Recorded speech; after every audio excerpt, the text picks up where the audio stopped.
வணக்கம். தமிழ்நாட்டின் வாசல் வர வந்துட்ட பேராபத்தை பற்றி சொல்லவும் ஒன்றிய பாஜக அரசுக்கு எச்சரிக்கை விடுக்கவும் தான் இந்த வீடியோ. தேர்தல் பிரச்சாரத்துக்காக நிற்காம ஓடிக்கிட்டே இருந்தாலும் இந்த கடமையை தவிர்க்க முடியாது. நாளை மறுநாள் ஏப்ரல் 16 நாடாளுமன்ற சிறப்பு கூட்டத்தொடர் கூடுதுன்னு சொல்கிறத விட தமிழ்நாடு மேற்கு வங்க தேர்தலுக்கு நடுவில் வலுக்கட்டாயமாக கூட்டப்படுதுன்னு தான் சொல்லணும். டீலிமிட்டேஷன்கிற தொகுதி மறுவரைகிற தொடர்பாக அரசியல் சட்ட திருத்தத்தை இந்த தொடரில் புல்டோஸ் பண்ண போகிறாங்க. முதல்ல இருந்தே இது பற்றி நம்ம தொடர்ந்து எச்சரித்தோம். மக்களுக்கு விழிப்புணர்வை ஏற்படுத்தணும்.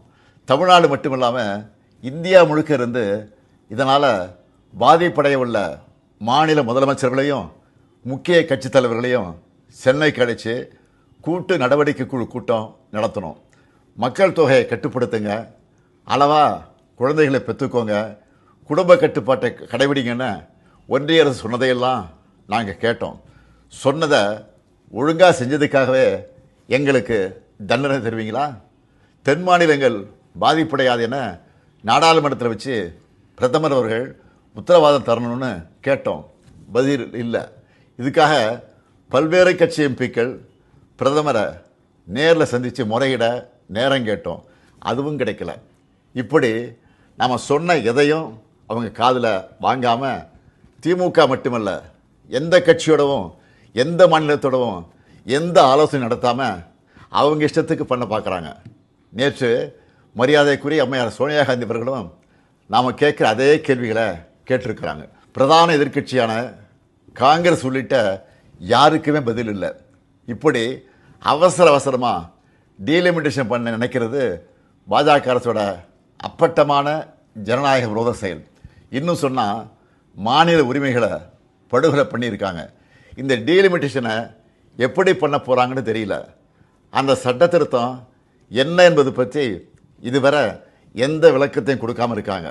இவங்க இப்படி மறைச்சு பண்ணுறாங்கன்னா கண்டிப்பாக ஏதோ பெரிய ஆபத்து இருக்குன்னு எல்லாருக்குமே அந்த சந்தேகம் வலுவடையுது. தென் மாநில மக்கள் பெரும் அச்சத்தில் இருக்காங்க. நான் ஒன்றிய பாஜக அரசுக்கும் மாண்புமிகு பிரதமர் மோடி அவர்களுக்கும் இந்த நேரத்தில் முக்கியமாக ஒன்று சொல்லிக்கிறேன். நடக்க இருக்க நாடாளுமன்ற கூட்டத்தொடரில் எங்கள் எம்பிக்கள் கலந்துப்பாங்க. தமிழ்நாட்டை பாதிக்கிற மாதிரியோ வட மாநிலங்களுக்கு அரசியல் வலிமையை மேலும் வாரி வழங்குகிற மாதிரியோ ஏதாவது நடந்தால் தமிழ்நாட்டில் இருக்க நாங்கள்லாம் பார்த்துட்டு சும்மா இருக்க மாட்டோம். தமிழ்நாடு ஸ்தம்பிக்கும். தமிழ்நாடு தனது எதிர்ப்பை கடுமையாக காட்டும். ஒவ்வொரு குடும்பமும் தெருவில் வந்து உட்காருவோம். தமிழ்நாடு முதலமைச்சராக இருக்கிற என்னுடைய தலைமையிலேயே மிகப்பெரிய போராட்டம் நடத்துவோம்.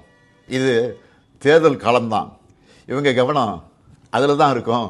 நாம் டெல்லியில் சைலண்ட்டாக தமிழ்நாட்டோட தொகுதி மறுவரையை பண்ணிடலாம்னு மட்டும் நினைக்காதீங்க.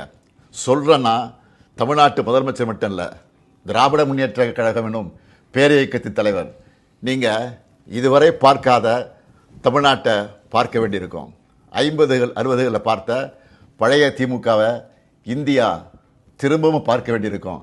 இவன் என்ன மிரட்டுகிறான்னு நினைக்காதீங்க. நான் உங்களை எச்சரிக்கிறேன். நீங்கள் அதை மிரட்டல்னு நினச்சாலும் எங்களுக்கு கவலை இல்லை. ஆம், தமிழ்நாட்டிலிருந்து அனுப்பி வைக்கப்படும் எச்சரிக்கை இது. தேர்தல், ஆட்சி அதிகாரம் இதெல்லாம் எங்களுக்கு 2ஆம் பட்சம்தான். நாங்கள் சுயமரியாதைக்காரங்க. எங்களுக்கு கொள்கை தான் முக்கியம், மாநில உரிமைகள் தான் முக்கியம். அதுதான் பேரறிஞர் அண்ணாவும் முத்தமிழறிஞர் கலைஞரும் எங்களுக்கு கொடுத்துட்டு போன உயிர் கொள்கை. தமிழ்நாட்டுக்கு தவறழிச்சிட்டு வழக்கம் போல் சும்மா கடந்து போக நினச்சா நடக்கிறதே வேற. சட்டமேதை அண்ணல் அம்பேத்கர் அவர்களின் பிறந்தநாளில் அவர் மேல் ஆணையாக சொல்கிறேன், தமிழ்நாடு பாதிக்கப்பட்டால் இந்தியாவையே திரும்பி பார்க்க வச்சுடுவோம். மாண்புமிகு பிரதமர் மோடி அவர்களே, மீண்டும் சொல்கிறேன், இது தமிழ்நாட்டிலிருந்து உங்களை நோக்கி விடுக்கப்படக்கூடிய இறுதி எச்சரிக்கை. Tamil Nadu will fight, Tamil Nadu will win. Tamil Nadu போராடும், தமிழ்நாடு வெல்லும்.